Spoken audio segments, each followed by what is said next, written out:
এই অন্তর্বর্তীকালীন সরকার, ঐক্যমত্য কমিশন, আমি বিশ্বাস করি যে এই সংকট কেটে যাবে।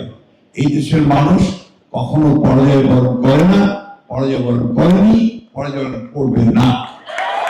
বন্ধুগণ, আমাদেরকে সবসময় একটা কথা মনে রাখতে হবে, যে এই দেশটা আমাদের, এই মানুষগুলো আমাদের, এবং তাদের ঐক্যবদ্ধ করে আমাদের সমস্ত যে চক্রান্ত, সমস্ত যে আপনার ষড়যন্ত্র আমাদের বিরুদ্ধে হচ্ছে, তাকে পরাজয় করতে হবে।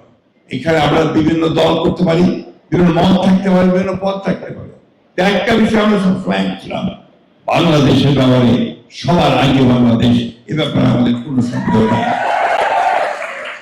আমি একটা কথা বলে শেষ করবো, সময় নেই, কারণ আপনার নামাজের সময় হয়ে গেছে, আবার আরেকটা প্রোগ্রামে যেতে হবে আমাকে। আবার শুধু একটা কথাই বলবো, সরকারের কাছে আহ্বান থাকবেন, যা হওয়ার হয়ে গেছে আপনার দয়া করে ওই সমস্যাগুলো সমাধান করে, যাতে সবাই একসাথে আমরা নির্বাচনের দিকে যেতে পারি, এই সমস্যার সমাধান করে আমরা জনগণের কল্যাণের জন্য কাজ করতে পারি, সেই পথে গিয়ে চলুন। আমরা যেমন অতীতে আপনাদের সঙ্গে ছিলাম, সামনেও আপনাদের সঙ্গে থাকবো, কিন্তু অবশ্যই আপনাদেরকে নিজে এই যে জায়গা তৈরি করেছেন তার থেকে বেরিয়ে আসতে হবে, আপনাদেরকেই অন্য কিছু করে দেবে না।